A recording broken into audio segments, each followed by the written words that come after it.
கர்த்தருடைய வார்த்தை கேட்க கூடி வந்திருக்கும் உங்கள் அனைவருக்கும் ஆண்டவராய் இயேசுவின் நாமத்தினாலே நாள் வாழ்த்துக்களை தெரிவித்துக் கொள்கிறேன். நம்முடைய பிதாவாகிய தேவனாலும் கர்த்தராகிய இயேசு கிறிஸ்துவினாலும் உங்களுக்கு கிருபையும் சமாதானமும் உண்டாவதாக.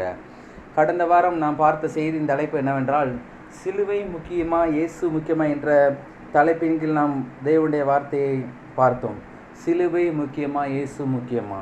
சிலுவை முக்கியமல்ல, சிலுவையில் அறையப்பட்ட ஆண்டவராய் இயேசு கிறிஸ்து முக்கியம் என்பது என்கிற சத்தியத்தில் நாம் பார்த்தோம் பாருங்கள். ஏனென்றால் இன்றைக்கி அநேக ஜனங்கள் அடையாள சின்னங்களாக கிறிஸ்துவ மத சின்னங்களாக வைத்து கொண்டிருக்கிறார்கள். சிலுவை காட்டிலும் சிலுவையில் அறையப்பட்ட இயேசுவை மறந்து விடுகிறார்கள். சிலுவைக்கு கொடுக்குற முக்கியத்துவம் கூட அநேக ஜனங்கள் இயேசு கிறிஸ்து கொடுக்கல. அதனால தான் சிலுவை முக்கியமல்ல, சிலுவையில் அறையப்பட்ட ஆண்டவராய் இயேசு கிறிஸ்து அவர் பட்ட பாடுகள், அவர் நமக்காக சிந்தப்பட்ட எல்லா விதமான வேதனைகள், தலையில் சுமத்தப்பட்ட முக்கிரீடங்கள், இவையாவும் மிக முக்கியம் என்று நாம் வேதத்தின் ஆதாரத்திலிருந்து பார்த்தோம் பாருங்கள். ஒவ்வொரு வசனமும் நாம் பார்க்கும்போது, போன வாரத்தில் நான் பார்த்த ஒவ்வொரு வசனமும் சிலுவையில் அறையப்பட்ட இயேசு கிறிஸ்து, சிலுவையில் அறைந்த இயேசு, இப்படி தான் அந்த வசனங்களாக வச்சு பாருங்கள். வெறும் சிலுவை அல்ல. ஏனென்றால் அந்த காலகட்டத்தில் கள்ளர்கள், மிகப்பெரிய கொலைபாதகர்கள், துன்மார்க்கர்கள், பாவிகள், அடிமைகள், மிகவும் கொடூரமான பாவங்கள் செய்த அடிமைகள், அந்நியர்கள், இவர்களுக்காக தான் சிலுவை உண்டாக்கப்பட்டது. அந்த சிலுவையில் ஆண்டவராய் இயேசு கிறிஸ்து தொங்கினார். எனவே சிலுவைக்கு நாம் முக்கியத்துவம் கொடுக்கூடாது, சிலுவையில் அறையப்பட்ட இயேசு கிறிஸ்துக்கு நாம் முக்கியத்துவம் கொடுக்க வேண்டும் என்று பல சத்தியங்களாக நாம் பார்த்தோம். இந்த வாரம் நாம் பார்க்க போகிற செய்தியின் தலைப்பு என்னவென்றால், இது ஆசீர்வதிக்கப்பட்ட ஜூன் மாதமாக இருக்கிறது, 6வது மாதமாக இருக்கிறது. கர்த்தர் 2025ஆம் ஆண்டு ஜனவரி 1 முதல் தொடங்கி இம்மட்டுமாய் கர்த்தர் நம்ம நடத்தி வந்தார். இது புதிய மாதமாக இருக்குது. புதிய மாதம், இது 1ஆம் தேதியாக இருக்கிறது. கர்த்தர் இந்த மாதம் முழுவதும் நம்மை கண்ணின் மணி போல பாதுகாத்து எல்லா தீங்குக்கு விலக்கி நம்மை ஆசீர்வதிக்க அவர் விரும்புகிறார். இந்த மாதம் கர்த்தர் நமக்கு கொடுத்த வாக்குத்தத்த வசனம் என்னவென்றால், லூக்கா 1:17. அதை நான் வாசிக்கிறேன். லூக்கா 1:37. லூக்கா 1:37. தேவனாலே கூடாத காரியம் ஒன்றுமில்லை. தேவனாலே கூடாத காரியம் ஒன்றுமில்லை. திரும்ப சொல்லுங்க. தேவனாலே கூடாத காரியம் ஒன்றுமில்லை. தேவன் விசுவாச வார்த்தை ஊழியங்களுக்கு கொடுத்த இந்த மாத வாக்கு தத்த வசனம் லூக்கா 1:37. தேவனாலே கூடாத காரியம் ஒன்றுமில்லை. தேவனாலே கூடாத காரியம் ஒன்றுமில்லை. தேவனாலே கூடாத காரியம் ஒன்றுமில்லைன்னா, முதலாவது தேவன் யார் நம்ம புரிஞ்சுக்கணும் பாருங்கள். தேவன் யாருன்னு புரிஞ்சுக்கிறாம, அவர் எப்பேற்பட்டவர்னு புரிஞ்சுக்கிறாம, அவருடைய காரியங்கள் என்ன, அவருடைய தன்மைகள் என்ன, அவருடைய ரூபங்கள் என்ன, அவருடைய வேலைகள் என்ன, அவர் யார், எங்கே இருக்கிறாரு, இப்படிலாம் நம்ம புரிஞ்சுக்கிறாம நம்ம அவருடைய நன்மைகள் நாம் பெற்றுக்கொள்வது அரிதாக இருக்காது. தேவனாலே கூடாத காரியம் ஒன்றுமே இல்லை. தேவனாலே கூடாத காரியம் ஒன்றுமே இல்லை. ஏன்னா தேவனை யாரும் பார்க்கணும்.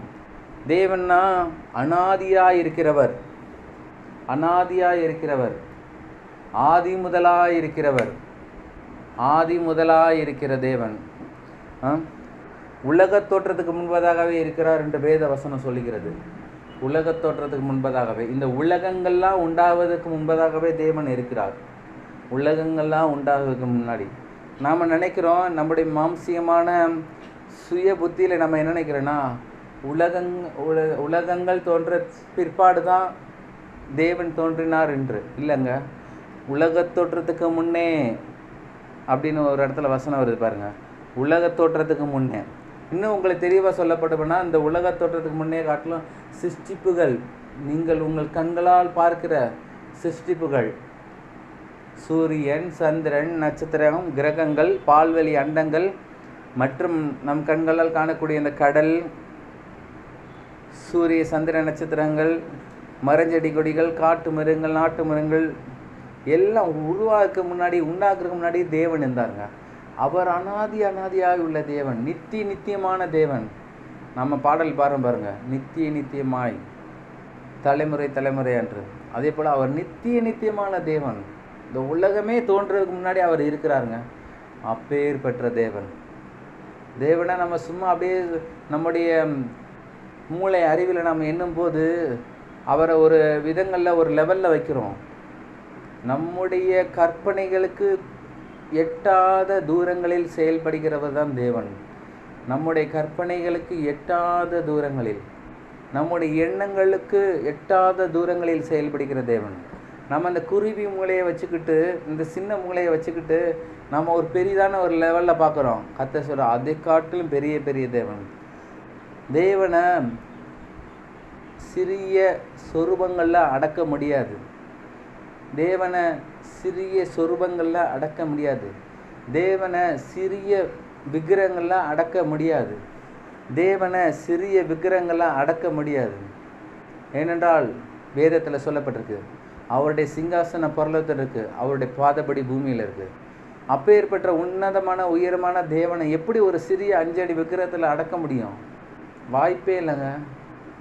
இதெல்லாம் மாம்சீகமான மனுஷன் உண்டாக்குனது. அண்ட சராசரங்களை உருவாக்கின தேவனை எப்படி ஒரு 5 அடி விக்கிரகத்தில் நம்ம அடக்க முடியும்? எப்படி ஒரு சிலையில் அடக்க முடியும்? அடக்கவே முடியாது. அவர் அவ்வளோ பெரிய தேவன். வேதத்தில் சொல்லப்பட்ட உலகத்தில் இருப்பான் காட்டில் எனக்குள் இருக்கிற பெரியவர். அவர் அவ்வளோ பெரிய பெரிய தேவனுங்க. வல்லமையுள்ள தேவன். அவரிடத்துல இருக்க வல்லமை சொல்ல முடியாது. அவ்வளோ பெரிய வல்லமை இருக்குது. உங்களுக்கு உதாரணம் சொல்லப்போனால், இருள் நிறைந்த இந்த அண்ட சராசரங்களையும் வெளிச்சம் உண்டா கடவுள் என்று சொன்ன மாத்திரத்தில் வெளிச்சம் உண்டாயிருச்சு. நாம் நம்முடைய புத்திக்கு எட்டாத ரீதியில் தான் தேவனாகவே செயல்படுகிறார். அப்படியே நம்ம அசால்ட்டாக நம்ம தேவனை நினச்சிடக்கூடாது. வானத்துக்கு பூமிக்கு சொந்தக்கார தேவன், அண்ட சராசரங்களை உருவாக்கின தேவன், அவ்வளோ பெரிய தேவனுங்க. தேவன்ற மாத்திரத்தில் அப்படியே நம்ம பக்கத்து வீட்டுக்காரங்க மாதிரி நம்ம நினச்சிக்கிறோம். அப்படி இல்லை. தேவனால் கூடாத காரியம் ஒன்றுமே இல்லை. தேவன் வரும்போது நம்ம ஒரு நடுக்கம் உள்ளத்தில் வரணும், பயம் வரக்கூடாது. ஏன்னா அவர் நம்முடைய ஆவிக்குரிய தகப்பனாக இருக்கிறார், அப்பாவாக இருக்கிறார். பயம் வரக்கூடாது. வானத்தையும் பூமியை உண்டாக்கின தேவன் என் மத்தியில் இருக்கிறார், என்னோட இருக்கிறார், எனக்குள்ளே உலாவுகிறார், என் பக்கத்தில் சமீபமாக இருக்கிறார் என்ற ஒரு உணர்வு நமக்குள்ளே இருக்கணும். தேவன், ஆண்டவர், கடவுள்ன்றாங்க. அண்ட சராசரங்கள், இந்த சராசரங்களை பார்க்க முடியுமா? இங்கேருந்து நம்ம டெல்லிக்கு போனாலே ட்ரெயினில் 3 நாள் ஆகுது. அவ்வளோ தூரம் போய்கிட்டே இருக்குது. அதை விட அமெரிக்கான்றாங்க, ஆஸ்திரேலியான்றாங்க, கனடா, எத்தனை நாடுகள் இருக்குது. அத்தனை நாடுகளுக்கு ஃப்ளைட்டில் போனாலே 24 மணி நேரத்துக்கு மேலே ஆகுது. அவ்வளோ ஸ்பீடாக போகிற ஃப்ளைட்டில் போனாலுமே இந்த உலகத்தையே பார்க்கணும்னா நம்ம 1 நாள் 2 நாள் பத்தாது. அவ்வளோ தூரம் போய்கிட்டே இருக்குது. எத்தனை கண்டங்கள் இருக்குன்றாங்க. முதல்ல 7 கண்டங்கள்ன்றாங்க, அப்புறம் 5 கண்டங்கள்ன்றாங்க. எத்தனை கண்டங்கள் இருக்குன்னு தெரியாது. ஆனால் எல்லா கண்டங்களையும் உருவாக்கினவர் நம்முடைய ஆண்டவராக இயேசு கிறிஸ்து, பிதாவாகிய தேவன். இவ்வளோத்தையும் அசால்ட்டாக படைச்சாருங்க. ரொம்ப கஷ்டப்பட்டுலாம் படைக்கலை. ஏனென்றால் அவருடைய வல்லமே அப்பேற்பட்ட மகத்துவம் நிறைந்ததாக இருக்கிறது. அவர் சொன்னபடி ஆகும். மாறுதரமான பேச்சே அவரிடத்துல ஒன்றுமே இல்லை. அவ்வளோ வல்லமையுள்ளவர், புத்தி உள்ளவர், ஞானம் உள்ளவர். நம்மளாம் சொல்கிற அறிவாளி இங்கே உலகத்தில் உள்ள ஜனங்களை பார்க்கலாம். மகா அறிவாளி அவர் தாங்க. இங்கெல்லாம் வெள்ளம் வந்த பிறகு அணையை கட்டுறாங்க. அவர் வெள்ளம் வருவதற்கு முன்னாடியே அணையை கட்டி அதுக்கு என்னென்ன காரியங்கள் செய்யணுமோ காரியங்களை நேர்த்தே செய்கிற தேவனுங்க தேவன். இந்த வாரம் நான் முழுவதும் தியானிக்க வேண்டிய ஒரே தலைப்பு, தேவனாலே கூடாத காரியம் ஒன்றுமில்லை என்று. அந்த வார்த்தைக்கு முன்பதாகவே நாம் தேவன்ற ஒரு வார்த்தை குறித்து நாம் தியானிக்கணும். அதான் அப்போஸ்தலன் பவுல் சொல்கிறாரு, தேவனே உம்மை இன்னார்னு அறிந்து கொள்ளும்படி பிரகாசமான ஆவிக்குரிய மனக்கண்களை எங்களுக்கு தாங்க. ஏன்னா தேவனை அவ்வளோ சீக்கிரம் அறிய முடியாது. அப்போஸ்தலன் பவுல் வேத அறிவு அவ்வளோ கற்று தேர்ந்தவர், நியாயப்பிரமாண புஸ்தகங்களை கரைச்சி குடித்தவர். அவரே சொல்கிறாரு, தேவனே உம்முடைய அறிவு எங்களுக்கு வேணும் ஆண்டவரே, உண்மை இன்னார் என்று அறிந்து கொள்ளும்படி பிரகாசமான மனக்கண்களை எங்களுக்கு தாங்க. ஏன்னா தனிப்பட்ட சரீரத்தில் காணப்படுகிற கண்களை வைத்தோ, சரீரத்தில் கொடுக்கப்பட்ட மூளை அறிவை வைத்தோ, புத்தியை வைத்தோ தேவனை நாம் அறிந்து கொள்ள முடியாது. தேவனை அறிந்து கொள்ள வேண்டும்னால் தேவனால் நமக்கு கொடுக்கப்பட்ட ஆவிக்குரிய மனிதனின் அடிப்படையில் தான் நாம் தேவனை அறிந்து கொள்ள முடியும். கிறிஸ்தவ விசுவாசிகளாக இருப்பதை காட்டிலும் கிறிஸ்தவத்தில் தேவனை குறித்த ஒரு பெரிதான ஒரு உயர்வான ஒரு அறிவுள்ள ஒரு மனிதனாக இருக்கணும்.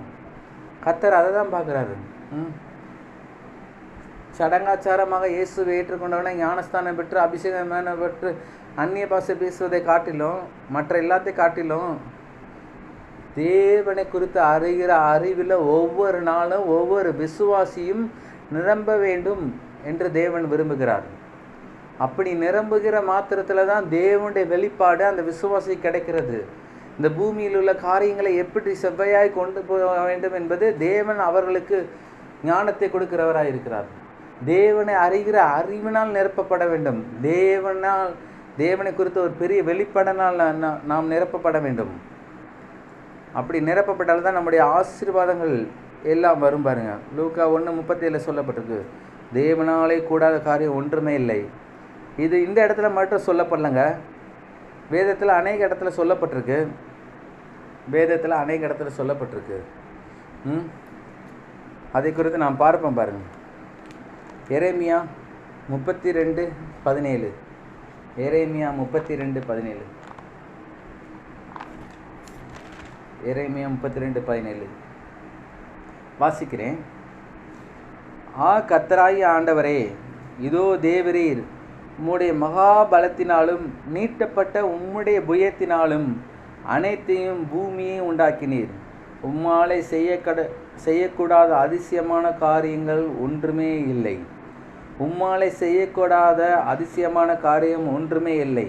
தேவனாலே செய்யக்கூடாத அதிசயமான காரியம் ஒன்றுமே இல்லை. தேவனால் செய்யக்கூடாத காரியம் இந்த பூமியில் ஒன்றுமே இல்லை, இந்த உலகத்தில் ஒன்றுமே இல்லை, அண்ட சராசரங்களில் ஒன்றுமே இல்லை, பால்வழி மண்டலங்களில் கூட ஒன்றுமே இல்லை. கர்த்தர் அவர் செய்ய நினைச்சது இந்த பூமியில் ஒன்றும் தடைபடாது. அதை நம்ம பாடல் பாடின பாருங்க, நீர் செய்ய நினைத்தது தடைபடாதுன்ட்டு. நீர் செய்ய நினைத்தது தடைபடாது. ஆண்டவர் செய்ய நினைச்சாருன்னா செஞ்சிருவார், தடைபடாது. எந்த பிசாசுனாலும் எந்த கொம்பனாலும் தடைபடாது. கர்த்தர் செய்ய நினைக்கிறத ஒரு மனுஷன் தடுக்க முடியாது. கர்த்தர் அவ்வளோ பெரிய உன்னதமான தேவன் பாருங்க. அதே அதிகாரத்தில் தொடர்ந்து 27 வாசிக்கிறேன் பாருங்க. எரேமியா 32:17 வாசித்தோம். அடுத்து 27 வாசிக்கிறோம் பாருங்க. இதோ நான் மாம்சமான யாவர்க்கும் தேவனாகிய கர்த்தர், என்னாலே செய்யக்கூடாத அதிசயமான காரியம் ஒன்று உண்டோ? அதில் அப்படின்னா என்ன அர்த்தம்னா, அவரால் செய்யக்கூடாத அதிசயமான காரியங்கள் ஒன்றுமே இல்லை. அவர் செய்கிறது எல்லாமே அதிசயம்தான்.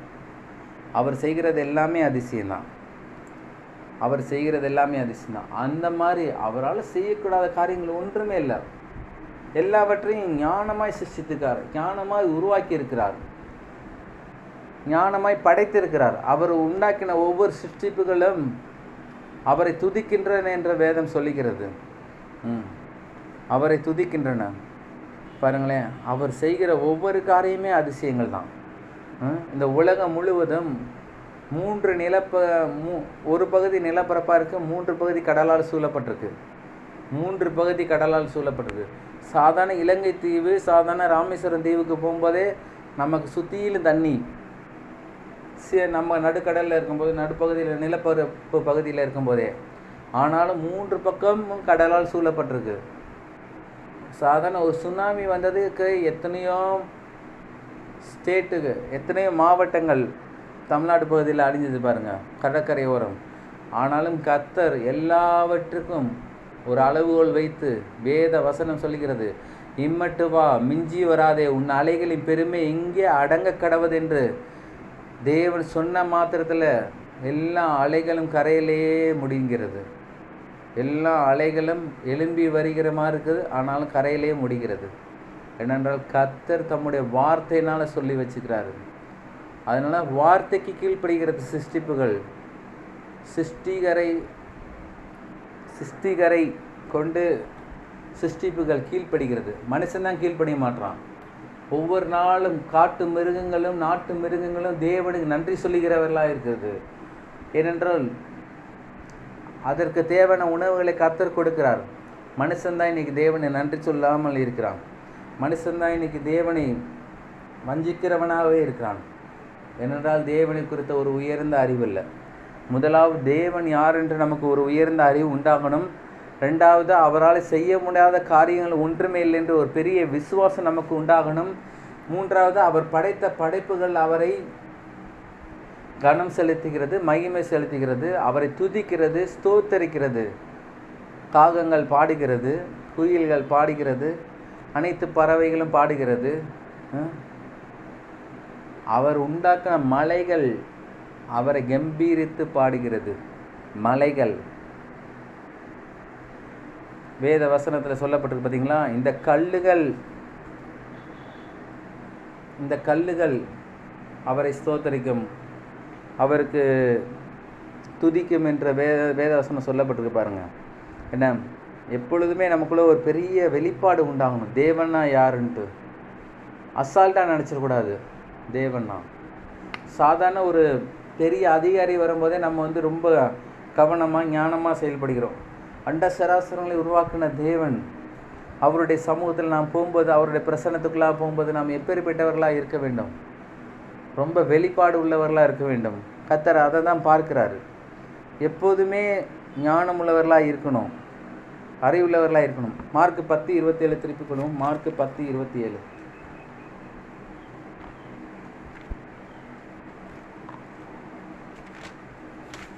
மார்க் 10:27.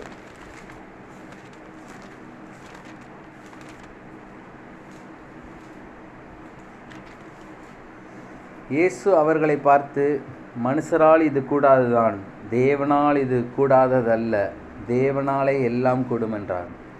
மனுஷரால் இது கூடாதுதான், தேவனால் இது கூடாததல்ல, தேவனாலே எல்லாம் கூடும்.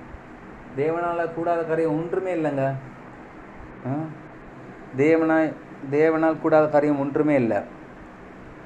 தேவன் அவ்வளோ பெரிய தேவன். அவருடைய சமூகத்தில், அவருடைய பிரசன்னத்தில், அவருடைய நன்மைகளை சுதந்திரிக்கிற நாம், அவருடைய பிள்ளைகளாய் நமக்கு என்ன தேவை என்று அவருக்கு தெரியும். ஏற்ற நேரத்தில், ஏற்ற காலங்களில், ஏற்ற காரியங்களை நம்முடைய வாழ்க்கையில் அவர் செயல்படுத்துகிறவராக இருக்கிறார். ஆமாம். இல்லை, தேவனை யாராவது பார்த்துருக்கோமா இதுவரையும்? தேவனை யாராவது நாம் பார்த்துருக்கோமா? மோசே கூட பார்த்ததில்லை, அவருடைய பின்புற பகுதி தான் பார்த்தார் என்று வேத வசனம் நமக்கு சொல்லுகிறது. தேவனை யாராவது பார்த்துருக்கோமா? அப்படி என்றால் தேவனை யாரும் பார்த்ததில்லை என்று வேத வசனம் நமக்கு திட்டம் தீர்மானமாக சொல்லுகிறது. வாசிப்போம். யோவான் 1:18 வாசிக்கிறேன் உங்களுக்காக. தேவனை ஒருவனும் ஒரு காலும் கண்டதில்லை. தேவனை ஒருவனும், இந்த பூமியில் பிறந்த ஒருவனும், ஆதாமின் வித்திலிருந்து பிறந்த ஒரு மனிதனும் கண்டதில்லை என்று நமக்கு தெளிவாக சொல்லப்பட்டிருப்பாருங்க. தேவனை ஒருவனும் ஒரு காலம் கண்டதில்லை. பிதாவின் மடியில் இருக்கிற ஒரே பேரான குமாரனை அவரை வெளிப்படுத்தினார். ஒரு மனுஷனும் பார்க்க முடியல. ஏனென்றால் அவர் அவ்வளவு ஒளியிலும் உள்ள தேவனுங்க, பிரகாசம் உள்ள தேவன். இன்னைக்கு நம்முடைய சரீர கண்களால் இந்த சூரியனை ஒரு 5 நிமிடம் அல்ல, ஒரு 2 நிமிடம் கூட நம்ம பார்க்க முடியாது. கண்ணு கூசுதுன்றோம். சூரியனை பார்த்துட்டு இங்கிட்டு பார்த்தா எல்லாமே இருட்டாக தெரியுது. பிரகாசத்திலும் பிரகாசம் உள்ள தேவன், அதிக பிரகாசம் உள்ள தேவன், 100 சூரியனிலும் அதிக பிரகாசத்தை உடைய தேவன் அவர் அவ்வளோ பெரிய தேவன், அவ்வளோ பெரிய தேவன். ஆச்சரியமாக இருக்குது. எல்லாம் அறிந்த அப்போஸ்தலனாய் பவுலே அவ்விதமாக ஜெபிக்கிறார். எல்லாம் அறிந்த அப்போஸ்தலனாய் பவுலே அவ்விதமாக ஜெபிக்கிறார். தேவனே என்னார் என்று அறிந்து கொள்ளும்படி பிரகாசமான ஆவிக்குரிய மனக்கண்களை எங்களை தாங்கட்டு. நாமும் ஜெபிக்க வேண்டும். நம்முடைய ஜெபம் மிகவும் கருத்துள்ளதாக இருக்க வேண்டும். அண்ட சராசரங்களை உருவாக்கின தேவனுடைய சமூகத்தில், தேவனுடைய பிரசன்னத்தில் நாம் ஜெபிக்கும் போது நமக்கு என்ன தேவை என்பதை காட்டிலும், நம்முடைய சூழ்நிலைகளுக்கு என்ன தேவை என்பதை காட்டிலும் அவரை நாம் பிரியப்படுத்தி, அவரை நாம் ஸ்தோத்திரம் செலுத்தி, கனத்தை மகிமை செலுத்தி, நன்றி உணர்வோடு நாம் செலுத்தி, அவரை நாம் ஆராதிக்கும் போது, துதிக்கும் போது, ஜெபிக்கும் போது அவருடைய உள்ளம் களி கூர்ந்து நமக்கு தேவையான எல்லா காரியங்களையும் அவர் செய்ய வல்லவராக இருக்கிறார். எப்பொழுதுமே ஒன்று ஞாபகம் வைத்துக் கொள்ளுங்கள். அண்ட சராசரங்களை உருவாக்கின தேவனுடைய சமூகத்தில் நாம் போகும்போது வீணான காரியங்கள் பேசக்கூடாது. வீணான காரியங்கள் பேசக்கூடாது. தேவனை தான் பார்க்கிறார். இன்றைக்கி அநேக ஜனங்கள் ஜெபிக்கிறார்கள். ஜெபத்திற்கு பதில் வந்ததா என்று கேட்டால் இல்லை.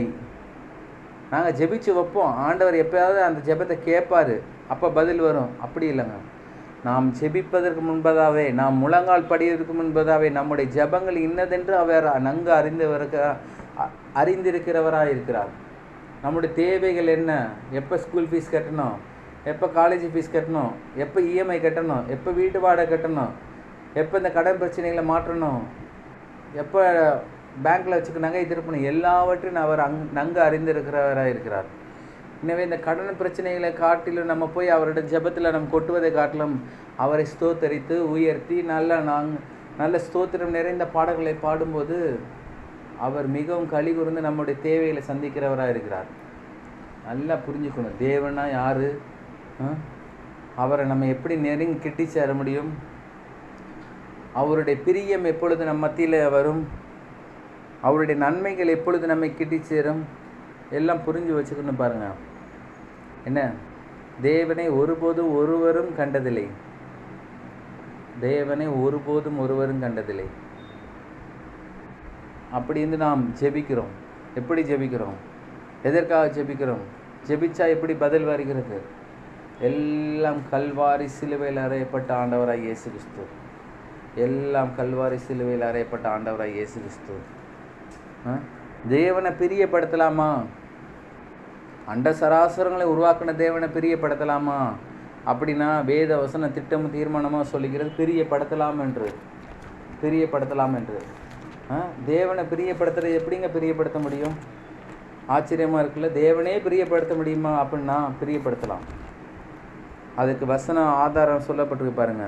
எபிரெயர் 11:6. எபிரெயர் 11:6.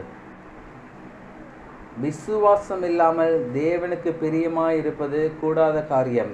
ஏனென்றால் தேவனிடத்தில் சேருகிறவன் அவர் உண்டென்றும் அவர் தம்மை தேடுகிறவர்களுக்கு பலன் அளிக்கிறவர் என்றும் விசுவாசிக்க வேண்டும்.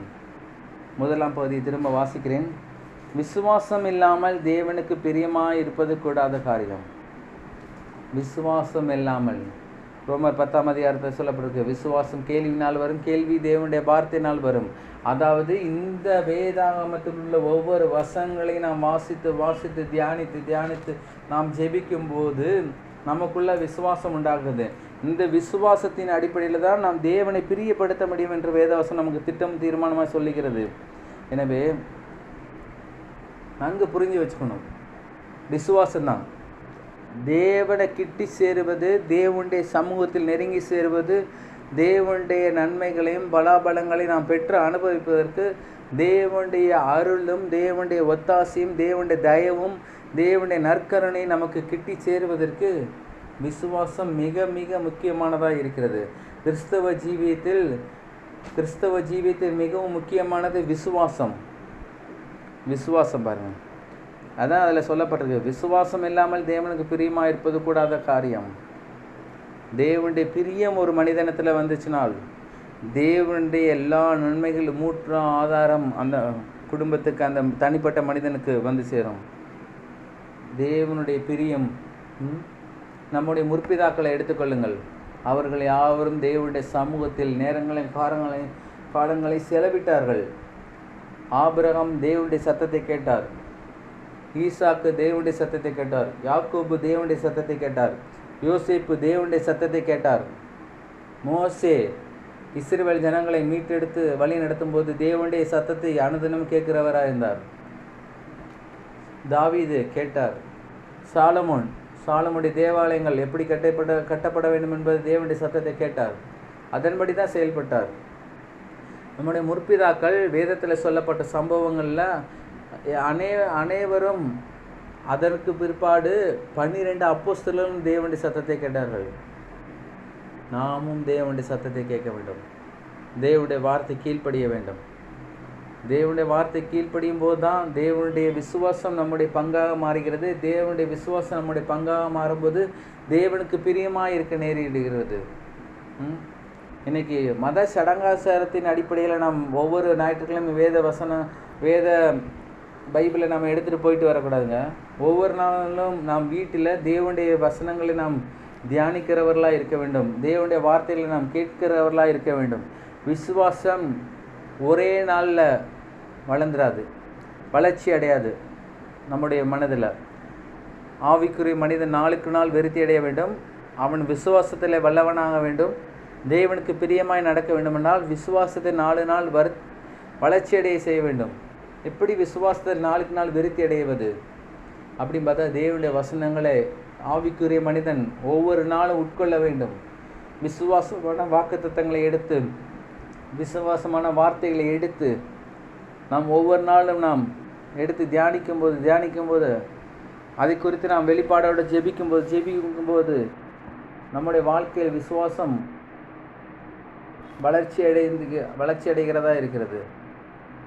எனவே தேவனுடைய ஆசீர்வாதங்கள் எல்லாம் நம்முடைய வாழ்க்கையின் பங்காக மாற வேண்டுமானால் விசுவாசம் மிகவும் முக்கியமாக இருக்கிறது. ஏன் விசுவாசத்தை பற்றி, தேவனுடைய வார்த்தையை பற்றி அப்படி சொல்லப்பட்டிருக்குன்னா, அவர் ஆதி முதலாக இருந்தவர். அவர் எப்படி இருந்தார்? அவர் வார்த்தையாகவே இருந்தார். தேவனாலே கூடாத காரியம் ஒன்றுமே இல்லை அப்படின்னு நம்ம சொல்லலாம். இன்னொன்று, தேவனுடைய வார்த்தையினாலே கூடாத காரியம் ஒன்றுமே இல்லை. ஏனென்றால் தேவனும் ஒன்று தான், வார்த்தையும் ஒன்று தான். இயேசுவும் ஒன்று தான், வார்த்தையும் ஒன்று தான், தேவனுடைய வார்த்தை. கிறிஸ்துவும் ஒன்று தான், தேவனுடைய வார்த்தையும் ஒன்று தான். இயேசுவின் நாமமும் ஒன்று தான், தேவனுடைய வார்த்தையும் ஒன்று தான். இயேசுவின் இரத்தமும் ஒன்று தான், தேவனுடைய வார்த்தையும் ஒன்று தான். நம்முடைய வாழ்க்கையில் எதெல்லாம் தேவைப்படுகிறது எல்லாவற்றையும் நான் விசுவாசத்தினால் நாம் பெற்றுக்கொள்ள முடியும். கர்த்தர் சொல்கிறாரு, அவன்கிட்ட பெரிய அளவு விசுவாசம் வேணாம்பா. குழம்பு தாளிக்க நீ கடுகு போடுவைய, கடுகு எண்ணெயில் அந்தளவு ஒரு சிறிய ஒரு கடுகு அளவுக்கு விசுவாசம் தான் போதும். கர்த்தர் அந்த கடுகு மூலமாக வளர்ச்சியடைய செய்கிறார். அது ஒரு விதை தான், சின்ன விதை தான் கடுகு. ஆனால் அது ஆகாயத்து பறவைகள் அடையத்தக்க ரீதியில் பெரிய மரமாக்குகிறார். அதே போல் நம்முடைய விசுவாசம் சின்னது தான். சீடர்களை போல் நம்ம அற்பமான விசுவாசத்தை கொண்டவர்களாக இருக்கக்கூடாது. புதிய உடன்படிக்கையில், புதிய உபதேசத்தில் பரிசுத்த ரத்தம் நமக்காக சிந்தப்பட்டிருக்கு. பழைய ஏற்பாட்டு காலத்தில் இஸ்ரவேல் ஜனங்களுக்கு ஆட்டுக்குட்டியின் ரத்தம் சிந்தப்பட்டது. புதிய ஏற்பாட்டு காலத்தில் நமக்கு பரிசுத்த ஆண்டவராக இயேசு கிறிஸ்துவின் ரத்தம் சிந்தப்பட்டிருக்கு. இப்பேற்பட்ட ஒரு ஞான அறிவோடு நாம் காரியங்கள் நம்முடைய வாழ்க்கையில் செயல்படுத்தணும் பாருங்கள். ஏன்னா விசுவாசம் சாதாரண ரீதியில் தான் நம்மளுடைய வளர்ச்சியடைய கர்த்தர் விரும்புகிறார். விசுவாசத்தை நாம் வளர்த்துக்கொள்ள வேண்டும். நம்ம இடத்துல இருக்க பணமும் பொருளும் எல்லாம் போனாலும் விசுவாசம் இருந்தால் எல்லாவற்றை காட்டிலும் திருப்பி கொள்ள முடியும். கர்த்தர் அதை பார்க்கிறார். விசுவாசம் உள்ளவனாயிரு, விசுவாசம் உள்ளவளாயிரு. எது இருக்கோ இல்லையோ, எத்தனை டிகிரி இருக்குன்னு முக்கியம் இல்லை. படிப்புக்கு பின்னாடி ஒரு மனுஷனுக்கு பின்னாடி 5-6 டிகிரி முக்கியம் இல்லை. ஒரு மனுஷனுக்கு பின்னாடி இத்தனை கோடி ரூபாய் சொத்து இருக்குன்ற முக்கியம் இல்லை. ஒரு மனுஷனுக்கு பின்னாடி பேரும் புகழ்ச்சியும் முக்கியம் இல்லை. ஒரு மனுஷனுக்கு முன்னாடி எத்தனை பெரிய மனிதர்கள் எங்கள் அடையாள சின்னங்களாக இருந்தாலும் முக்கியம் அல்ல. ஒரு மனிதனுக்கு பின்னாடி விசுவாசம் இருக்கிறதா என்று தான் முக்கியம். ஏனென்றால் அவைகள் அழிந்து போகும். அவைகள் இந்த உலகத்துக்குரியவைகள், அவைகள் அழியக்கூடியவைகள். ஒரு நாள் என்றால் ஒரு நாள் நிச்சயமாக அழிந்து போகும். படித்த படிப்பு உதவாது, இருக்கிற பணமும் செல்வமும் உதவாது, இருக்கிற அநேக அடையாள சின்னமுள்ள பதவிகள் உதவாது. ஆனால் ஒன்றே ஒன்று ஒரு மனிதனுக்கு உதவும். ஆண்டவரை இயேசு கிறிஸ்துவை ஏற்றுக்கொண்ட ஒவ்வொரு மனிதனுக்கும் விசுவாசம் அவனுக்கு உதவும். தனிப்பட்ட முறையில் எந்த சூழ்நிலையில் மத்தியில் இருந்தாலும் சரி, நெருக்கத்தின் மத்தியில் இருந்தாலும் சரி, தேவைகள் மத்தியில் இருந்தாலும் சரி, விசுவாசம்தான் ஒரு மனிதனை வெற்றியடைய செய்ய வைக்கிறது. விசுவாசம்தான். விசுவாசம் இல்லாமல் தேவனுக்கு பிரியமாக இருப்பது கூடாத காரியம். தேவனுடைய சமூகத்தில் வரணும்னா விசுவாசம்லாம் நீங்கள் ஜெபிச்சு என்ன பிரயோஜனம்? இன்றைக்கி 2 மணி நேரம் 3 மணி நேரம் ஜெபிக்கிறோம் என்றால் விசுவாசம் இருக்கிறதா என்று நம்மை நாமே சோதித்து அறிய வேண்டும். விசுவாசனா தேவனுடைய வார்த்தையை வைத்து கொண்டு தான் தேவ சமூகத்தில் நாம் உள்ள நுழைய முடியும். தேவனுடைய பிரசன்னத்தில், தேவனுடைய ஜெபத்தில் நாம் நுழைய முடியும். தேவனுடைய வார்த்தையை நீங்கள் ஜெபத்திலேருந்து எடுத்துட்டீங்கன்னா ஒன்றுமே இல்லை.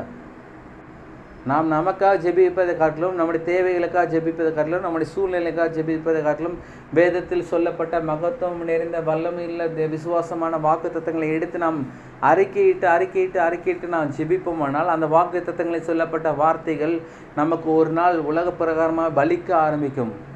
உதாரணத்துக்கு, கடனில் இருக்கோமா, என் தேவன் தம்முடைய மகிமையின் ஐஸ்வரியத்தின்படி என் தேவைகள் எல்லாவற்றையும் அவர் சந்திப்பார் என்று சொல்லிக்கிட்டே இருக்கணும். சொல்லிக்கிட்டே இருக்கும்போது ஒரு நாள் இல்லைன்னா ஒரு நாள் கடன் பிரச்சனை மாறிவிடும். நீயோ கடன் வாங்காது இப்போ அநேக ஜாதியில் கடன் கொடுப்பான்னு சொல்லணும். பூமியின் உயர்ந்த ஸ்தானங்களை கர்த்தர் என்னை ஏறி வர பண்ணுவார் என்று சொல்லணும். கர்த்தர் உனக்கு செய்கிற நன்மை நிமித்த பூமியில் அநேக ஜனங்களை உன்னை கண்டு பயப்படுவான்னு சொல்லணும். நான் பூமிக்கு ஒளியாக இருக்கிறேன்னு சொல்லணும். நான் பூமிக்கு வெளிச்சமாக இருக்கிறேன்னு சொல்லணும். என் தேவைகள் யாவும் பரமிப்புதான் ஏற்கனவே கல்வாரி சிலுவையின் மூலமாக சந்திக்கப்பட்டது என்று சொல்லணும். ஜெபன்றா சும்மா எதே போய் ஜெபிச்சுட்டு வரதில்லை. விசுவாசமான வாக்குத்தத்தங்களை நிறைந்தால் ஜெபிக்க வேண்டும். கர்த்தர் அதை பார்க்கிறார். நம்முடைய தேவன் முற்போக்கான தேவன். முற்போக்கான வார்த்தைகளுக்கு செவி கொடுக்கிறார், பிற்போக்கான வார்த்தைகளுக்கு அவர் செவி கொடார். எப்பொழுதுமே ஒன்று நல்லா புரிஞ்சுக்கணும் பாருங்கள். விசுவாசம், ஜெபம், கல்வாரி சிலுவையில் அடிக்கப்பட்ட ஆண்டவராய் இயேசு கிறிஸ்து, பிதாவாகிய தேவன், இவை எல்லாம் ஒன்று கூடி ஒன்றோடு ஒன்று இணைகிறது என்றால் விசுவாசத்தில் மாத்திரம்தான், தேவனுடைய வார்த்தை மாத்திரம்தான். எனவே நாம் ஜெபிக்கும் போது, நாம் விசுவாசிக்கும் போது எந்த காரியங்களை குறித்து நாம் ஜெபிக்கிறோம், விசுவாசிக்கிறோம் என்பது மிக மிக முக்கியம். ஏனென்றால் அண்ட சராசரங்களை உருவாக்கின தேவனுடைய சமூகத்தில் அவருடைய பிரசன்னத்தில் நிலையும் போது நம்முடைய உள்ளங்கள், நம்முடைய முழு மனது, முழு பலத்தோடு நாம் என்ன செய்கிறோம், அந்த சமயத்தில் கொடுக்கப்பட்ட அந்த 1 மணி நேர ஜெபத்தில் நாம் எதை நாம் ஜெபிக்கிறோம்? வீணான வார்த்தைகள்னால ஜெபிச்சு நேரங்களையும் காலங்களையும் வேஸ்ட் ஆக்குறோமா? கர்த்தர் சொல்கிறார், அப்படி நீ ஜெபிக்கவே வேணாம். விசுவாசம் இல்லாமல் நீ 1 நிமிஷம் கூட என்கிட்ட ஜெபிக்க வேணாம் என்று கர்த்தருடைய ஆவியானவர் சொல்கிறார். விசுவாசத்தோடு அதை ஜெபிக்கணும், தேவனுடைய வார்த்தையோட அதை ஜெபிக்கணும். ஜெபத்தில் தேவனுடைய வார்த்தை இல்லைன்னா அது பூஜ்ஜியம். நீங்கள் 4 மணி நேரம் ஜெபிச்சும் தேவனுடைய வார்த்தை இல்லை, அந்த ஜெபத்தில் பூஜ்ஜியம் என்பதை தெரிந்து கொள்ளுங்கள். அதுக்கு பதிலே வராது, தேவதூதர்கள் அதற்கு செயல்பட மாட்டார்கள். ஆனால் அதே தான் நீங்கள் 5 நிமிடம், 10 நிமிடம், 15 நிமிடம் நீங்கள் ஜெபிப்பீர்களானால் அதில் அதிகமான தேவனுடைய வார்த்தைகள் இருக்குமானால், விசுவாசமான வார்த்தைகள் இருக்குமானால், நம்பிக்கை நிறைந்த வார்த்தைகள் இருக்குமானால், அதில் தேவன் பிரியப்படுகிறார். அதற்கான தேவதூதர்களை அவர் இயக்கி விடுகிறார்.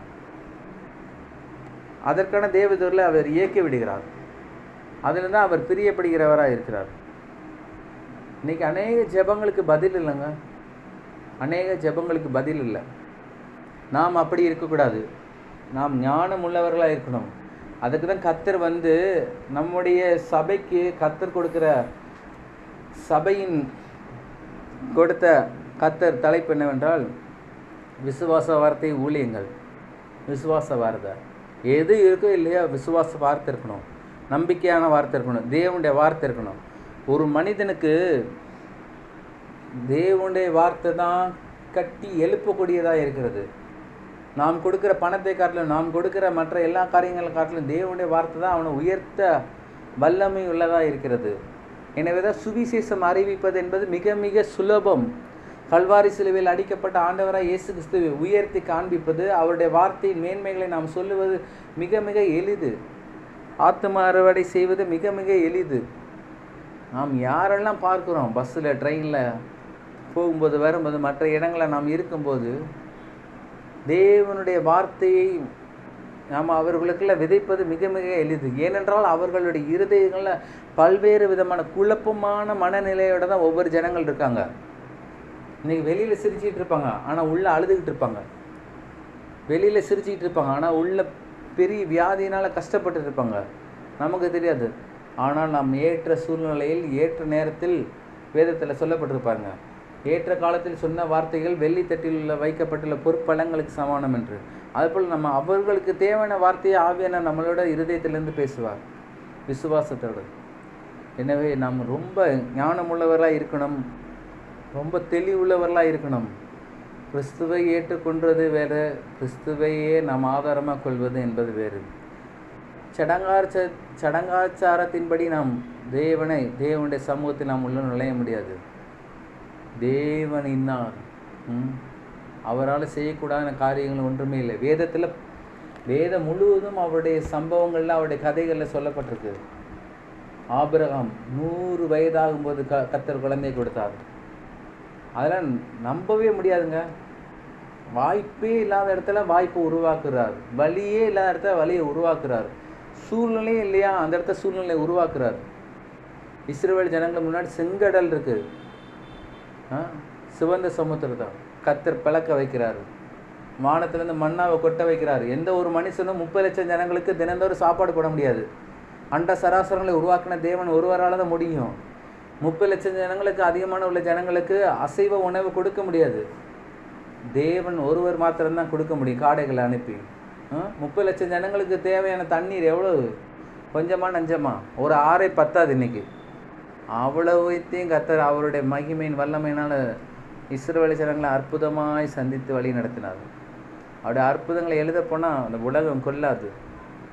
ஒவ்வொரு அதிகாரத்திலும் ஒவ்வொரு புஸ்தகத்திலையும் அவருடைய வல்லமைகளை குறித்து வேதத்தில் சொல்லப்பட்டிருக்கு. சூரியனை நிப்பாட்டியிருக்காங்க வேதத்தில், சந்திரனை நிப்பாட்டியிருக்காங்க, 10 பாகையை பின்னிட்டு தள்ள வச்சுருக்காங்க. எல்லா ஆதாரங்களும் வேதத்தில் சொல்லப்பட்டிருக்கு பாருங்க. மரித்து கிடந்த லாசருவை உயிரோடு எழுப்பின வல்லமை காட்டிலும் மரித்த ஆண்டவராக இயேசு கிறிஸ்து பாதாளத்தில் இருக்கும்போதே தேவனுடைய வல்லமை தேவனுடைய சமூகத்திலேருந்து அண்ட சராசரங்களை உருவாக்கின தேவனுடைய சமூகத்திலேருந்து போய் ஆண்டவராக இயேசு உயிரோடு எழுப்பிச்சுங்க. தேவன் அவரும் வல்லமை இல்லை தேவன். நம்ம நினைக்கிற மாதிரி சாதாரணமான தேவன் இல்லை, அசாதாரணமான தேவன். அசாதாரணமான காரியங்களை தான் செயல்படுத்துவார். அவர் அப்பேர் பெற்ற உண்மையும் உள்ள தேவன், வல்லமையுள்ள தேவன், பெரியவர், பராக்கிரமுள்ள தேவன், நல்ல தேவன். நமக்குள்ளே ஒரு பெரிய வெளிப்பாடு உண்டாகணும் பாருங்க. என்ன தேவனை யார் நல்லா புரிஞ்சு வச்சுக்கணும். இந்த வாரம் முழுவதும் தேவனால் கூட காரியம் ஒன்றுமே இல்லை. உங்களுக்கு என்னென்ன தேவை இருக்கோ, இதை கேட்டுக்கொண்டு இருக்கிற உங்களுக்கு என்னென்ன தேவை இருக்கோ, கர்த்தர் எல்லா தேவைகளையும் இந்த வாரமே அற்புதமாய் சந்திக்க அவர் வல்லவரும் நல்லவருமாய் இருக்கிறார். ஆனால் சந்திக்க வேண்டுமானால் அவருடைய பிரியம் உங்கள் மத்தியில் விழ வேண்டும். அவருடைய பிரியம் உங்கள் மத்தியில் வர வேண்டுமானால் நீங்கள் அவரை விசுவாசிப்பது ஏதுவாக இருக்க வேண்டும். விசுவாசிக்க வேண்டும். விசுவாசத்தை எப்படி நாம் ஊக்குவிப்பது? தேவனுடைய வார்த்தையினால தான். தேவனுடைய வார்த்தையை நாம் ஒவ்வொரு நாளும் அறிக்கை செய்யணும். அறிக்கை செய்து நாம் தேவனுடைய சமூகத்தில் கிட்டி சேர முடியும், நெருங்கி சேர முடியும் பாருங்க. நெருங்கி சேரும்போது தான் தேவனுடைய ஆசீர்வாதங்களை நாம் பெற்றுக்கொள்ள முடியும். தேவனாலே கூடாத காரியம் ஒன்றுமே இல்லை. நம்ம புரிஞ்சு வச்சுக்கணும். சாதாரண ஒரு மனுஷன் தலையில் சாமி சிலைகளை வைத்து விற்று கொண்டிருந்த ஒரு மனிதன் ஆபிரகாம். தல்முத் என்கின்ற வேத நூல் சொல்லுகிறது, தலையில் சாதாரணமாக ஒரு மனுஷன் அடுத்த வேளை சாப்பாடே இந்த பொம்மையை விற்றதான் சாப்பாடு. அற்பமான ஒரு மனிதன், சாதாரணமான ஒரு மனிதன், எந்த ஒரு பின்னணியும் கிடையாது, எந்த ஒரு புயபலமும் கிடையாது. அந்த மனுஷனை ஆண்டவர் கண்ணோக்கி பார்க்குறார் பாருங்க. எத்தனையோ ஜனங்க இருந்துக்காங்க ஆபிரகாம் காலத்தில். ஆனால் கர்த்தர் ஆபிரகாமை திட்டமும் தீர்மானமாய் தெரிந்து கொண்டு இருக்கிறார். தெரிந்து கொண்டு அவனை ஆசீர்வதிக்கிறார். அடுத்த வேளை சாப்பாடுக்கு கஷ்டப்பட்ட மனுஷனை கர்த்தர் அவருடைய வேலைக்காரருடைய வாயின் மூலமாக சொல்கிறார், என் எஜமான் செல்வ சீமானாக இருக்கிறார் என்று. வேலைக்காரங்க அப்படி சொல்லணும் பாருங்கள். இன்றைக்கி எத்தனை எஜமானை பார்த்து எத்தனை வேலைக்காரங்க சொல்கிறாங்க, என் எஜமான் செல்வ சீமானாக இருக்கிறாங்க. ஈசாக்குக்கு பொண்ணு பார்க்க போகும்போது கர்த்தர் அதான் சொல்கிறாரு, வேலைக்காரராக தான் சொல்கிறாரு, என் எஜமான் செல்வ சீமானாக இருக்கிறாங்க. கர்த்தர் ஒரு மனிதனை கண்ணோக்கி பார்த்தால் அந்த மனிதனுடைய வாழ்க்கை பிரகாசத்திலும் பிரகாசமாக இருக்கும். சாதாரண பிரகாசம் இல்லை, ஒரு லெவல் இல்லைங்க. அவர்கிட்ட லெவலே இல்லை. இன்றைக்கி அநேக ஜனங்கள் லிமிட்டு வச்சுருக்காங்க, லிமிட்டடு.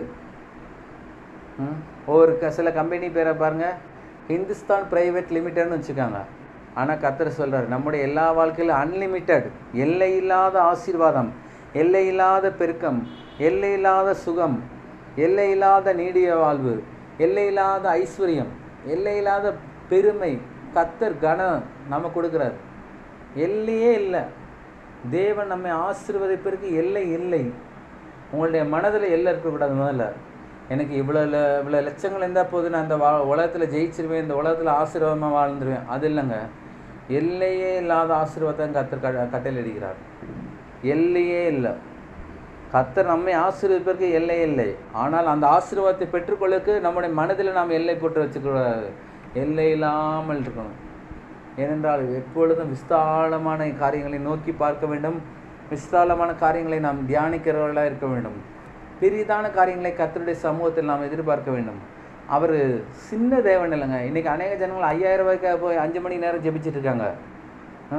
ஆண்டவரே எனக்கு ஒரு சின்ன வீடை தாங்க ஆண்டவரே, ரொம்ப வருட காலமாக இந்த வீட்டிலே இருக்கேனே, 10 வருஷம் ஆயிடுச்சு, 15 வருஷம் ஆச்சு, கல்யாணம் முடிஞ்சு இதே வீட்டில் இருக்கேனே, எனக்கு இதை விட ஒரு பெரிய வீடு தாங்க ஆண்டவர். கேட்குறது கேளுங்க, பெரிய வீடாக கேளுங்க. வானத்தையும் பூமியை உண்டாக்குன கர்த்தர், புறஜாதிகளுக்கே கர்த்தர் 2 3 கார் 4 கார் நிப்பாட்டுற மாதிரி பார்க்கிங்கோட வீடை கொடுப்பார். ஆனால் அவருடைய சொந்த பிள்ளை, அவருடைய ரத்தத்தினால் கழுவப்பட்ட பிள்ளை, விலை கிரையும் கொடுத்து உங்களை வாங்கியிருக்கிறாரு. உங்களுக்கு அரிதான வீடு கொடுப்பது எவ்வளோ பெரிய நிச்சயம் பாருங்கள். வெளிப்பாடு உண்டாகணும், வெளிப்பாடு உண்டாகணும். நமக்கு எவ்வளவு கடன் பிரச்சனை இருந்தாலும் எல்லா கடன் பிரச்சனைகளும் நம்ம முன்னேறி வருவோன்ற ஒரு வெளிப்பாடு இருக்கணும். ஆமாம், கர்த்தருடைய சமூகத்தில் தேவைகளுக்காக நீங்கள் கேட்கும்போது எல்கையை போட்டு கேட்காதீங்க, எல்லை இல்லாமல் கேளுங்கள், கர்த்தர் எல்லாவற்றையும் சந்திப்பார். அதான் வேதவசனம் நமக்கு தெளிவாக சொல்லுது. தேவன் தம்முடைய மகிமையின் ஐஸ்வர்யத்தின்படி, இன்றைக்கி நம்முடைய மகிமையின் ஐஸ்வர்யம்னா ஒரு பேங்க் பாஸ்புக்கு இல்லைன்னா 2 3 பேங்க் பாஸ்புக்கில் அடங்கிடும். அவருடைய மகிமையின் ஐஸ்வர்யம்னா சொல்ல முடியாது, எண்ண முடியாது. ஏனென்றால் வானம் பூமியும் அவருடையது, பூமியின் நிறைவும் கர்த்தருடையது. கர்த்தருடைய ஆசீர்வாதங்கள்லாம் அவ்வளோ ஆழத்தில் அதிகமாக இருக்குது. பெட்ரோலிய கிணறுன்றாங்க, எடுத்துக்கிட்டே இருக்காங்க, இன்னும் பெட்ரோல் வந்துக்கிட்டே இருக்குது. தங்க சுரங்கன்றாங்க, எல்லா தங்கமும் எல்லா வைரமும் எல்லா வைடூரியங்களும் எல்லா வைரங்களும் எல்லா விதமான கனிம வளங்களும் எல்லாம் கர்த்தருடையது, எல்லாம் கர்த்தருடையது, எல்லாம் கர்த்தருடையனா நாம் எப்பேற்பட்டவர்களாக இருக்கணும்? கிறிஸ்துவின் ஸ்தானாதிபதிகளாக இந்த பூமியில் நாம் ஆளுகை செயலாக இருக்க வேண்டும். எல்லாம் எதை சுற்றி மையமாக வருகிறென்றால் தேவன் இன்னார் என்று அந்த அறியக்கூடிய அந்த அறிவின்ல தான் இவை எல்லா காரியங்களையும் சுற்றி சுற்றி நம்ம சூழ்ந்து கொண்டே இருக்கிறது. ஜெபத்தில் கூட தேவனுடைய சமூகத்தில் தேவன் இன்னார்னு அறிந்தால் தான் நம்ம பெரிய பெரிய காரியங்களை கேட்க முடியும். ஆண்டவரே சின்ன குடிசை போதும் ஆண்டவரே, சொந்த வீடு இல்லை. கர்த்தர் பார்க்குறாரு, என் பிள்ளைகள் இந்த மாதிரி இருக்கக்கூடாது, என் பிள்ளைகள் விஸ்தாலமான இடங்களில் இருக்கணும், நல்ல சொகுசான காரில் போகணும். புறஜாதியான எத்தனை லட்சங்களில் போட்டு காரில் போய்கிட்டு இருக்கான்.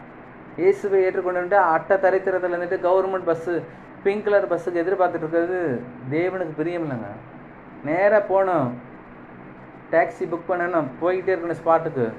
நேரங்களும் காலங்களும் வீணடிக்கூடாது. நேரங்களும் காலங்களும் நமக்கு கிடைத்ததென்றால் தேவ சமூகத்தில் தேவனுடைய வார்த்தையில் கேட்க பிரயோஜனமாக இருக்கும்.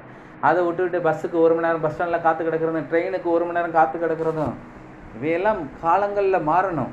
நம்முடைய மனதில் முதல்ல மாற வேண்டியதாக இருக்கிறது. நம்முடைய மனதில் மாற வேண்டுமானால் தேவன் இன்னார் என்று அறிகிற அறிவினால தான் நம்ம மாற முடியும். எல்லாவற்றையும் பழக்க வழக்கங்களை மாற்றிக்கொள்ளணும். ஆமாம், பஸ் ஸ்டாண்டில் போய் 1 மணி நேரம் காற்று கிடக்கணும். அந்த பஸ்ஸும் பார்த்தா கூட்டமாக இருக்கும், நெரிசலில் உட்காந்து போகிற கர்த்தர் விரும்புகிறாரு. சீட்டு கிடைக்காம யாராவது ஒரு குடும்பத்தில் யாராவது நின்றுட்டே போகணும், மெத்தவங்களாம் உட்காந்து போகிற கர்த்தர் எதிர்பார்க்குறாரு. இல்லை, சொகுசாக போகணும். இல்லை சொல்லுங்கள், சொகுசு. ஏன்னா அந்த சொகுசு கர்த்தர் தான் உண்டு பண்ணார்.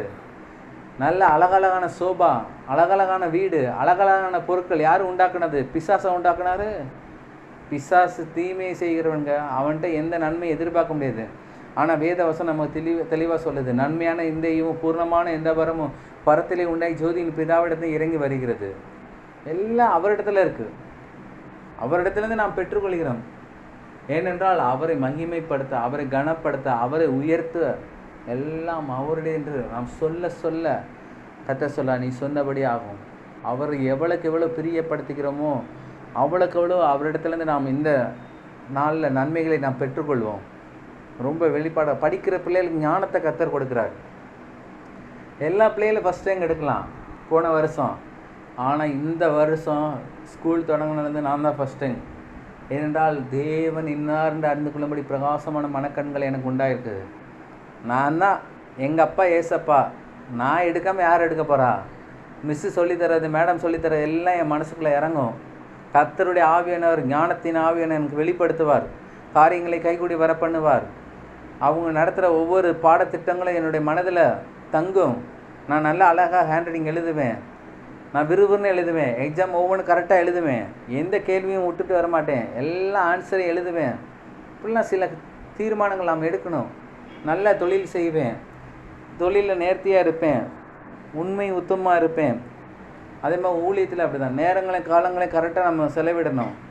கர்த்தர் நம்ம கொடுத்த ஊழியங்கள் என்னென்ன, அந்தந்த ஊழியங்களை அந்தந்த டயத்தில் நாம் செயல்படுத்தணும். எல்லாவற்றையும் திட்டமும் தீர்மானத்தோடு நம்முடைய வாழ்க்கையை நாம் செயல்படுத்தும் போது கர்த்தர் அவருடைய அளவில்லாத ஆசீர்வாதங்களை நம்ம கொடுக்க நல்லவராக இருக்கிறார். இந்த வாரம் முழுவதும் ஒன்றே ஒன்று தியானிக்க வேண்டுமானால் தேவனாலே கூடாத காரியம் ஒன்றுமே இல்லை.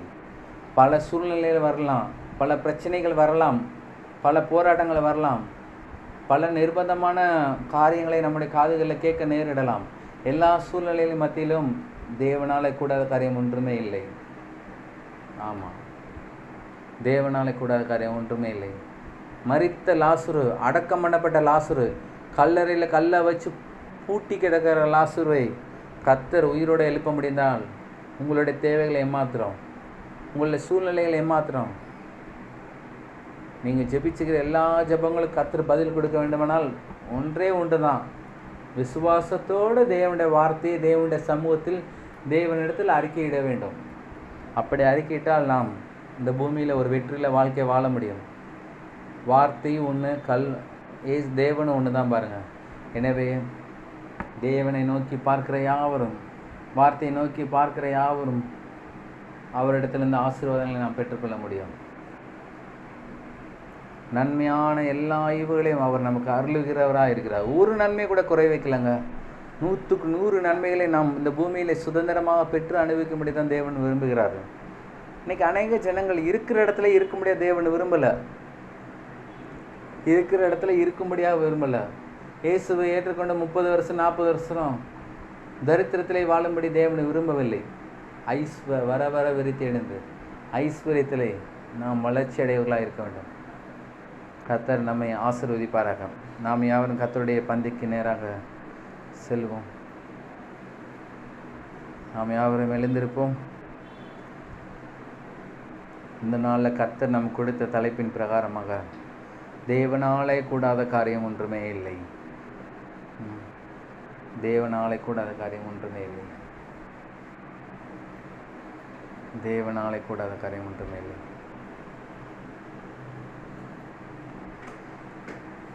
கல்வாரி சிலுவையில் அடிக்கப்பட்ட ஆண்டவராய் இயேசு கிறிஸ்துவை நோக்கி பாருங்கள். கல்வாரி சிலுவையில் அடிக்கப்பட்ட ஆண்டவராய் இயேசு கிறிஸ்து, மரத்திலே தூக்கப்பட்ட வெண்கல சர்ப்பம், மரம் முக்கியமல்ல, மரத்தில் தூக்கப்பட்ட வெண்கல சர்ப்பம். கல்வாரி சிலுவை முக்கியமல்ல, கல்வாரி சிலுவையில் நமக்காக அடிக்கப்பட்ட ஆண்டவராய் இயேசு கிறிஸ்துவை நோக்கி பாருங்கள். ஒரு நிமிடம் இருதயத்தின் ஆழத்தில் இந்த கல்வாரி சிலுவை அடிக்கப்பட்ட இயேசு கிறிஸ்துவை நோக்கி பாருங்கள். இந்த கர்த்தருடைய பந்திக்கு முன்பதாக நாம் நிற்கிறோம். அநேக ஜனங்கள் கடந்த மாதத்தில் இருந்தவர்கள் இந்த மாதத்தில் இல்லை. கர்த்தர் நம்மை நிறுத்தி வைக்கிறார். நாம் நிற்பது நிர்மூலமாக அவருடைய சுத்த கிருபை. நம்மை நாமே நிதானித்தறிவோம். யார் மேலேயாவது கசப்பு, வைராக்கியம், பொறாமை, பகைமை இருந்தால் கர்த்தருடைய கல்வாரி இரத்தத்தினால் இருதயத்தின் ஆழத்திலிருந்து கழுவுங்க. தேவனே, என் பாவங்களை மன்னிங்கப்பா. யார் மேலே கசப்பு இருந்தால் அதை மன்னிங்க ஆண்டவரே. அநேக நம்மளை பார்த்து கசப்போடு இருக்கலாம், வைராக்கியத்தோடு இருக்கலாம், கோபத்தோடு இருக்கலாம், பகைமையோடு இருக்கலாம். ஆனால் நாம் யார் மேலே இருக்கக்கூடாது. கர்த்தரை தான் விரும்புகிறார்.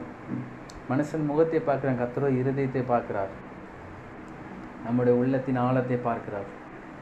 யார் மேலே கசப்பு இருக்கக்கூடாது. ஏனென்றால் இயேசு கிறிஸ்து பந்தியில் இருக்கும்போது தம்மை காட்டி கொடுக்கப்பட போகிற யூதாஸ் காரியத்தோட காலை கூட கழுவினார்.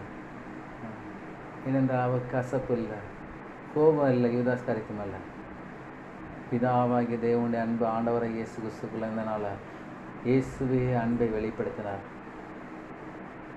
கல்வாரி சிலுவையில் தெய்வீகமான அன்பு தாங்க இருக்குங்க. சொல்ல முடியாத அன்பு, சொல்லி முடியாத அன்பு, எண்ணற்ற அன்பு, எல்லையில்லாத அன்பு. நாம் அன்பு செலுத்துவர்களாக இருக்க வேண்டும். அன்பை கடைபிடிக்கிறவர்களாக இருக்கக்கூடாது, அன்பை செலுத்துகிறவர்களாக இருக்க வேண்டும். அன்பை செலுத்துவதென்றால் என்ன? உங்களிடத்தில் இருக்கிற எல்லா பொருட்களையும் கேட்டால் கூட கொடுக்கணும். தேவனுடைய சமூகத்தில் செல்ல பேரான ஒரே குமாரனை வளர்த்திருந்தார். அவரே இந்த பூமிக்கு கர்த்தர் நமக்காக, மனுஷனுக்காக கொடுத்தார். அன்புனை எல்லாத்தையும் கொடுக்க நேரிடும். அப்பேற்பட்ட காரியம் அன்பு. அன்பு சகலத்தையும் தாங்கும், சகலத்தையும் சகிக்கும், சகலத்தையும் நேசிக்கக்கூடியது. பாருங்கள், கல்வாரி சிலுவை நோக்கி பாருங்கள். ஏனென்றால் நாம்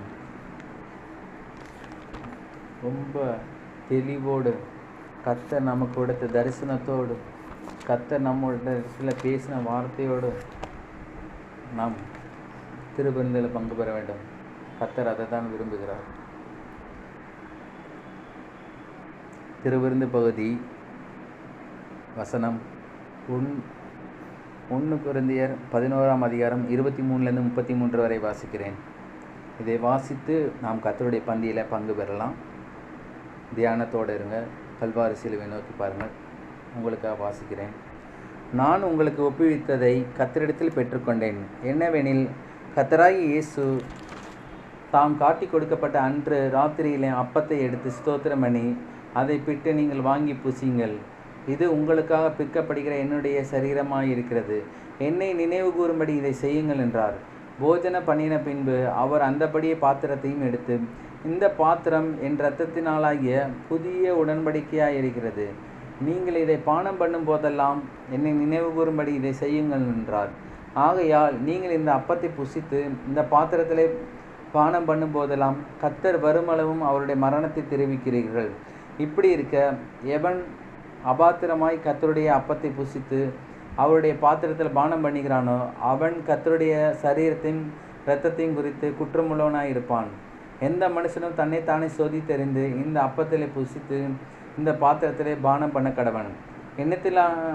எண்ணத்தினாலனில் அபாத்திரமாய் போஜனபானம் பண்ணுகிறவன் கர்த்தருடைய சரீரம் இன்னதென்று நிதானித்து அறியாதனால் தனக்கு ஆக்கினை தீர்ப்பு வரும்படி போஜனபானம் பண்ணுகிறான். இது நிமித்தம் உங்களில் அநேகர் பலவீனரும் வியாதியுள்ளவர்களாய் இருக்கிறார்கள், அநேகர் நித்திரையும் அடைந்திருக்கிறார்கள். நம்மை நாமே நிதானித்து அறிந்தால் நாம் நியாயந்திருக்கப்படும் போது உலகத்தோடு ஆக்கினைக்குள்ளாக தீர்க்கப்படாதபடிக்கு கர்த்தராலே சிட்சிக்கப்படுகிறோம். ஆகையால் என் சகோதரரே, நீங்கள் போஜனம் பண்ணக்கூடி வரும்போது ஒருவருக்காக ஒருவர் காத்திருங்கள்.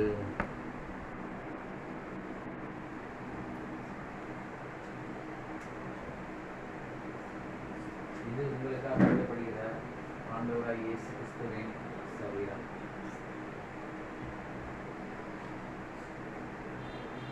நாம் யாவரும் புசிப்போம்.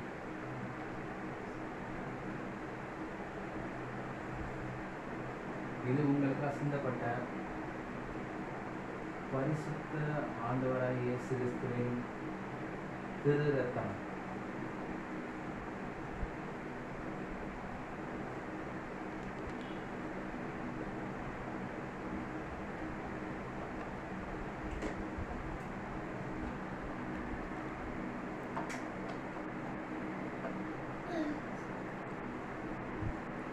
கல்வாரி சிலுவை நோக்கி பாருங்கள். இயேசு கிறிஸ்துவை பாருங்கள். தேவனை பாருங்கள்.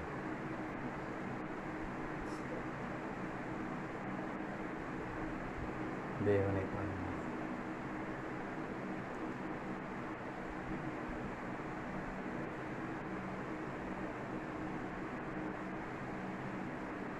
பரிசுத்த இரத்தத்தை நமக்காக கொடுத்துக்கிறார். கடைசி சொட்டு ரத்தமும் இந்த பூமியிலாங்க சிந்தப்பட்டது. பரிசுத்த ரத்தம். ஒவ்வொரு ரத்தம் எவ்வளோ வெளியேறப்பட்டிருந்த மருத்துவமனையில் கேட்டாலே தெரியும். அவ்வளோ வேல்யூபான ரத்தம் இருக்குது. பரிசுத்த ரத்தத்தை நமக்காக சிந்தினார். அவர் பட்ட பாடுகள் நன்றி செலுத்தணும். இந்த அப்பத்துக்காக, இந்த ரசத்துக்காக மாத்திரமல்ல, அவர் நமக்காக பட்ட பாடுகள். ஏன்னா அதன் மூலமாக தான் சாபம் நீங்கியது, தரித்திரம் நீங்கியது, பலவீனம் நீங்கியது, சுகவீனம் நீங்கியது, எல்லா மரண போராட்டங்களும், எல்லா சமாதானமின்மையும் அதன் மூலமாக நீங்கியது. ஒவ்வொரு கிறிஸ்தவ விசுவாசிக்கு பதில் கல்வாரியில் அடிக்கப்பட்ட ஆண்டவராகிய இயேசு கிறிஸ்து என்பதை நினைவில் வைத்துக் கொள்ளுங்கள். கர்த்தர் தாமே உங்களை ஆசீர்வதிப்பாராக. நாம் ஜெபித்து முடிப்போம். எங்கள் அன்பின் பரலோக பிதாவே, குமாரனை இயேசுவின் நாமத்தினாலே உங்களுடைய அன்பின் சமூகத்தில் வருகிறோம். கர்த்தாவே உமக்கு ஸ்தோத்திரம். ஆண்டவரே கர்த்தாவே உமக்கு ஸ்தோத்திரம். தேவனாலே கூடாத காரியம் ஒன்றுமே இல்லை என்ற சத்தியத்தை நீர் எங்கள் மத்தியில் நீர் எங்களுக்கு கொடுத்தீர் ஆண்டவரே. இந்த நாளில் கர்த்தாவே தேவனாலே கூடாத காரியம் ஒன்றுமே இல்லைப்பா. கர்த்தாவே தேவனாலே காரியம் ஒன்றுமே இல்லை ஆண்டவரே. தேவனை பிரியப்படுத்த வேண்டுமானால் விசுவாசம் எங்களுக்கு மிக முக்கியம் என்று நீ சொல்லியிருக்கிறார் ஆண்டவரே.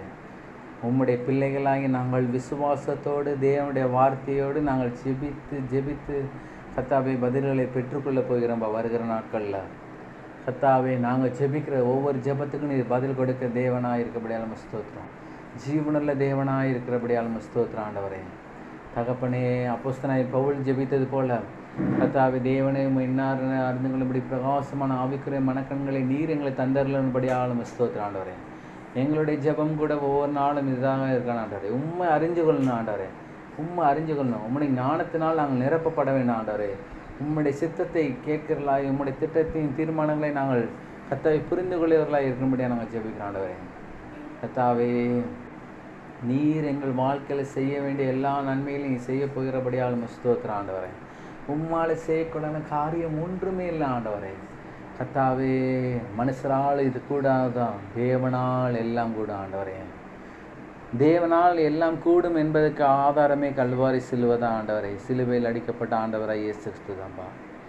கர்த்தாவே, கலந்து கொண்ட உம்முடைய பிள்ளைகள் தேவனுடைய வெளிச்சத்தில் நடக்க, தேவனுடைய தீர்மானத்தின்படி நடக்க, தேவனை அறிகிற அறிவினால் நிரப்பப்பட, தேவனுடைய சத்தத்தை கேட்கறலா இருக்க, தேவனுடைய ஆலோசனைப்படி அவர்களுடைய குடும்ப வாழ்க்கையில் நடைபெற நீர் உதவி செய்ய நாங்கள் ஜெபிக்கிறோம் ஆண்டவரே. கர்த்தாவே, உம்முடைய பிள்ளைகளை ஆசீர்வதிங்க. உம்முடைய பிள்ளைகள் கொடுத்த காணிக்கைகளை தசம பாகங்களை ஆசீர்வதிங்க ஆண்டவரே. கர்த்தாவே, ஸ்தோத்திரம். ஏனென்றால் உம்முடைய கரத்தில் வாங்கி உம்முடைய கரத்தில் கொடுத்துருக்கிறாள் ஆண்டவரே. அவர்கள் நீர் 100 மடங்கு இல்லை ஆண்டவரே, 1000 மடங்கு ஆசீர்வாதங்களை அவருடைய வாழ்க்கையில் நீர் வர்ஷிக்க பண்ணும்படியாக நாங்கள் ஜெபிக்கிறோம்பா. கர்த்தாவே, உமக்கு ஸ்தோத்திரம். இயேசுவின் நாமத்தினால விசுவாச வார்த்தை ஆலயத்தை நாங்கள் ஆசீர்வதிக்கிறோம். இஸ்ரவேல் ஜனங்களுக்கு நீ சொன்ன பிரகாரமாக இப்பொழுது இருக்க பார்க்கலாம் 1000 மடங்கு நீங்கள் பெருகுவீர்கள் என்று சொன்னீர் ஆண்டவரே. அதே வாக்குத்தத்த வசனத்தை நாங்கள் விசுவாசத்தோடு சொல்லுகிறோம். விசுவாச வார்த்தை ஆலயத்தில் உள்ள ஒவ்வொரு விசுவாசிகளும் இப்பொழுது இருக்க பார்க்கலாம் 1000 மடங்கு பெருகுவார்களாக ஆண்டவரே. தகப்பனே, ஸ்தோத்திரம் ஆண்டவரே.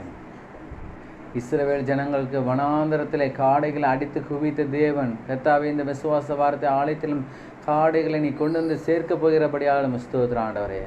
கர்த்தாவே, ஸ்தோத்திரம். அற்புதங்களை அதிசயங்களை நாங்கள் எதிர்பார்க்கிறோம் ஆண்டவரே. கர்த்தாவே, ஸ்தோத்திரம். நீர் பெருக செய்கிற தேவன் நீர் ஆண்டவரே. நீர் பெருக செய்கிற தேவன் நீர் ஆண்டவரே. பெருக்கம் உம்முடைய பிரமாணத்தில் இருக்க ஆண்டவரே. பெருக்கத்தை நீர் கட்டளையிடுகிறபடியால் நன்றி ஆண்டவரே. தகப்பனே, ஸ்தோத்திரம். இயேசுவின் நாமத்தில் தம்முடைய பிள்ளைகளை மீண்டுமாய் ஆசீர்வதிக்கிறோம். அவர்கள் போகிறவர்கள் நீர் ஆசீர்வதிக்கப்பட்டவர்களாக அவர்கள் இருக்கிறபடியாலும் ஸ்தோத்திரம்.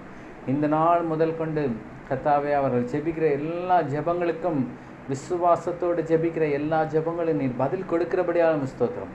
உம்முடைய பிரியம் அவர்கள் மத்தியில், அவருடைய குடும்பங்களில், அவருடைய வேலை ஸ்தலங்களில், அவருடைய ஊழியங்களை இருக்கும்படியாக நாங்கள் ஜெபிக்கிறோம் ஆண்டவரே. விசுவாசத்தோடு நாங்கள் அவர்களை அனுப்புகிறோம். அவர்களை ஆசீர்வதிங்க. இயேசுவின் நாமம் ஜெபிக்கிற ஜீவனில் நல்ல பிதாவே, ஆமென். என் ஆத்மாவை கர்த்தரை ஸ்தோத்திரி, என் முழுவதுமே அவருடைய பரிசுத்த நாமம் ஸ்தோத்திரி. என் ஆத்மாவை கர்த்தரை ஸ்தோத்திரி, கர்த்தர் செய்த சகல உபகாரங்களை என்றும் மறவாதே. ஆமென், ஆமென், ஆமென்.